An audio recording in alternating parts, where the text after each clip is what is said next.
Want to start an online business without holding any inventory? In this video, I'll show you how to start dropshipping using Shopify, even if you're a complete beginner. By the end of this tutorial, you'll have your own online store ready to make sales.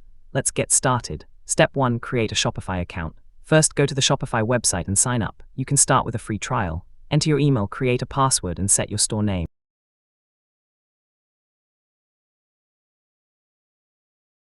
Once you're in, you'll access your Shopify dashboard. Step 2. Choose a dropshipping niche. Next, pick a niche. Some popular niches include fitness products, pet accessories, gadgets, beauty products. Choose something with high demand and low competition. Step 3. Find products to sell. Now it's time to find products. Use dropshipping apps like DSers to import products into your store. Look for products that solve a problem, have good reviews, are trending. Step 4. Build your store. Go to online store and choose a theme. Customize logo, colors, homepage, make your store clean and professional. Step 5. Set up payments. Go to settings, right arrow payments. Enable Shopify payments or connect PayPal. This allows customers to pay you securely.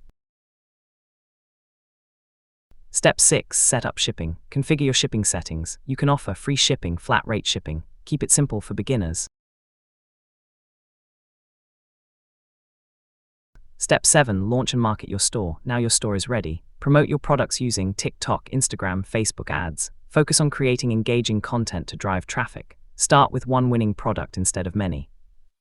This helps you focus and scale faster. And that's how to start dropshipping with Shopify step by step. If this helped you, like the video, subscribe and comment below.